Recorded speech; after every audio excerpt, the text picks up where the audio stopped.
माननीय समय से ही करो। अभी अभी माननीय सभापति समय जीरो महोदय, करो। अजमेर से आने वाली विधायक ने गंभीरता के साथ अपनी बात रखी। अच्छा, ये विधेयक लाने की क्यों आवश्यकता पड़ी? है मेरा माननीय सभापति महोदय, ये विधेयक लाने की क्यों आवश्यकता पड़ी? इसके पीछे जो मूल बात है, वो मूल बात यह है कि विद्यार्थियों ने पूरे देश में ही कोटा सहित अन्य स्थानों पर भी लगातार जो आत्महत्याएं बढ़ती जा रही है, उन आत्महत्याओं के कारण ही सरकार और जनमत और जनता और हम सब इस बात के लिए बाध्य हुए कि इस बात पर सोचें कि आत्महत्याएं कैसे रुकेंगी। अभी एक सर्वे हुआ है और उस सर्वे में अकादमिक तनाव की चपेट में देश के छात्र, हर 10वें छात्र के मन में आता है सुसाइड का ख्याल। भारतीय कॉलेजों के विद्यार्थियों में आत्महत्या की प्रवृत्ति पर हाल ही हुए एक राज्य स्तरीय सर्वेक्षण में यह खुलासा हुआ है कि पिछले साल हर 10 में से एक छात्र के मन में आत्महत्या के विचार आए। मेलबर्न विश्वविद्यालय, मिनास राष्ट्रीय मानसिक स्वास्थ्य एवं तांत्रिक विज्ञान संस्थान बेंगलुरु और अन्य भारतीय मेडिकल कॉलेजों के शोधकर्ताओं के नेतृत्व में किए गए अध्ययन में 9 राज्यों में 30 विश्वविद्यालयों के 8,542 छात्रों का सर्वेक्षण किया गया और उस सर्वेक्षण में ये निकला कि इस अध्ययन से ये सामने आया कि प्रत्येक वर्ष 12% से अधिक छात्र के मन में आत्महत्या का विचार आए थे, जबकि 5% से अधिक आत्महत्या का प्रयास किया। इसका मतलब ये है कि 40 छात्रों की कक्षा में कम से कम 5 ने अपनी जान देने के मामले में सोचा, 2 ने तो इसके प्रयास की एक सर्वेक्षण आया है। और इसी प्रकार से आप भी कोटा के हैं, कोटा में जो कोचिंग इंस्टीट्यूट चल रहे हैं उससे पूरे देश में ही कोटा का नाम भी है और एम्प्लॉयमेंट के संसाधन भी वहाँ पर हुए हैं। लेकिन लगातार ये सब अब हमारे सामने है कि लगातार कोटा में जो आत्महत्याएं जो बढ़ती गई, उस बढ़ती हुई आत्महत्याओं के कारण वहाँ एक ऐसी राष्ट्रीय स्तर पर, कोटा स्तर पर, राजस्थान स्तर पर सरकार को और हमको बाध्य होना पड़ा कि इन आत्महत्याओं के कारण क्या हैं। ये पिछले 10 साल के जो आंकड़े हैं कोटा में अब तक कुल 127 छात्र आत्महत्या कर चुके हैं। वर्ष 2015 में 18, 16 में 17, 18 में 20, 19 में 18, 23 में 26 और 24 में जिस समय तक ये डेटा लिखा गया वो 6 थे और वो बढ़कर के 8 हो गए हुए आपके हमारे सामने। तो आत्महत्या कैसे रुके?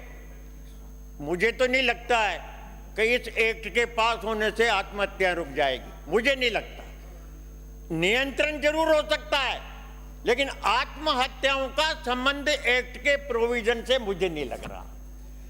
आत्महत्या करने के कारण अलग हैं और प्रशासनिक नियंत्रण के कारण अलग हैं। अगर हम प्रशासनिक नियंत्रण करने के आधार पर आत्महत्या कम होने की परिकल्पना करें तो मुझे लगता है हम भी अंधकार में हैं और आम जन को भी अंधकार में हम रखना चाहते हैं। आत्महत्या के कारण अलग है। आत्महत्या के कारण मेरे हिसाब से, और मेरे से नहीं, एक आम हिसाब से जो है वो ये है कि माता पिता भी जरूरत से ज्यादा अपने बच्चों से अपेक्षाएं कर रहे हैं। हर माता पिता चाहता IAS बने, IPS बने, IIT में जाए और नाम करे और दुनिया में वो सबसे ऊंचा वो हो, जबकि उस बच्चे की जो कैपेसिटी है, जो उसका मानसिक सोच है, मानसिक मापदंड है, जो मानसिक उसका है, वो उस लेवल का है ही नहीं।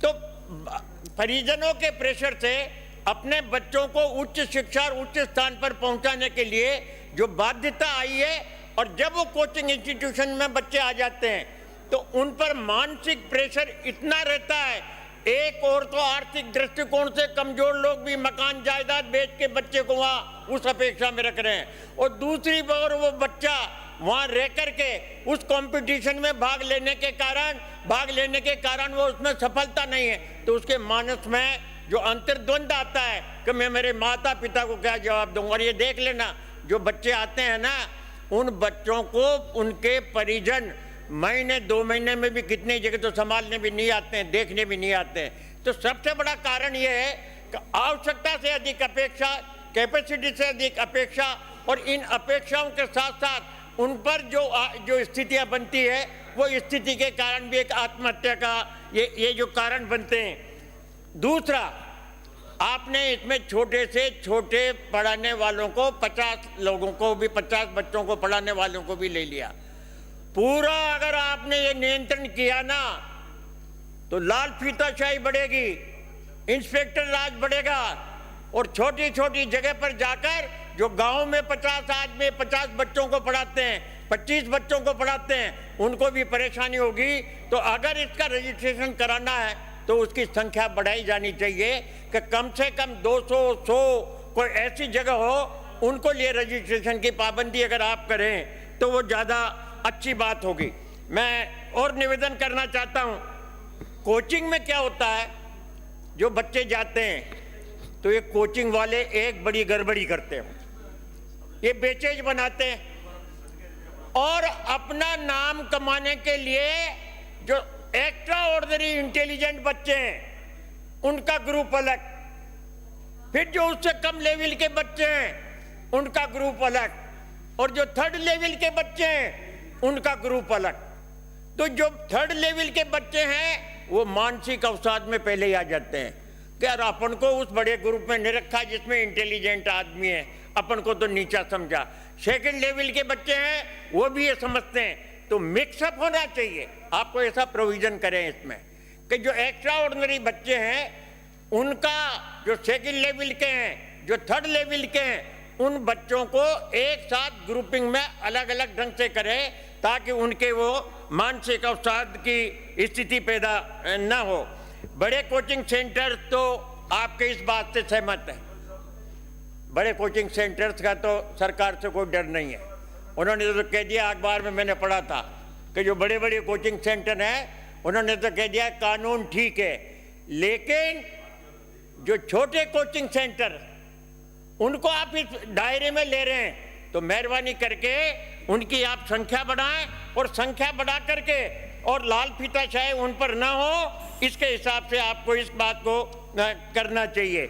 इसके साथ ही मैं निवेदन करना चाहता हूं कि अर्थव्यवस्था का बहुत बड़ा प्रभाव है इस कोचिंग सेंटर्स का। कोटा की जो अर्थव्यवस्था है ना, माननीय सभापति बैठे हैं, जब से स्थितियां बनने लगी ना, कोटा के हॉस्टल खाली होने लग गए। एलन का जो ग्रुप था वहां से दूसरी जगह से कोचिंग के सेंटर्स बना करके और वहां वो बच्चे जाने लग गए, और ऐसी स्थिति बनी है कि कोटा की अर्थव्यवस्था आगे आने वाले समय में डावाडोल होगी। तो इस प्रकार की जो परिस्थितियां बन रही है, उस परिस्थिति में भी आपको विचार करना चाहिए। सबने बढ़िया बढ़िया कीमती विचार दिए हैं, अलग अलग विचार हैं, अलग अलग दृष्टिकोण हैं, लेकिन सामूहिक रूप से एक ही विचार है कि आत्महत्याएं कैसे रुके और इस पर नियंत्रण कैसे हो। आपने 10 एडवाइजरी की थी, भारत सरकार ने भी की। उस एडवाइजरी का क्या हुआ? कभी किसी ने जाकर उसे एक भी केस पूरे राजस्थान में उस एडवाइजरी के हिसाब से सरकार ने कहीं जाके देखा क्या कि भाई हमारी एडवाइजरी है, आपने पालना की या न की? किसी ने नहीं देखा। जब एडवाइजरी आपके साथ भारत सरकार की थी और आपको उस पर क्रियान्वयन कराने की नैतिक जिम्मेदारी थी, कानूनी भले आप ना कर सके तो भी एडवाइजरी की अनुपालना कराने का काम राजस्थान सरकार का आपका है। आप तो एक ही जगह इंस्पेक्शन नहीं कर सके, एक ही कोचिंग इंस्टीट्यूशन के खिलाफ नहीं कोई कार्रवाई नहीं कर सके, एक ही उदाहरण पैसा नहीं कर सके, तो वो एडवाइजरी जो भारत सरकार की वो बिल्कुल बेकार साबित हुई आज की तारीख तक, कानून बनाने तक भी। तो मेरा तो आपसे अंत में यही विनम्र अनुरोध और प्रार्थना है कि मेहरबानी करके जिस प्रकार से अपने अन्य 2 बिल सेलेक्ट कमेटी में भेजे ना। एक बिल तो श्रीमती वो था जो दीप्ति किरण सेलेक्ट कमेटी में माहेश्वरी। चल गया और वापस आ गया उसको, और एक और रेवेन्यू वाला बिल जो आपने सेलेक्ट में भेजा। सारे भाषण आपने सुन लिए।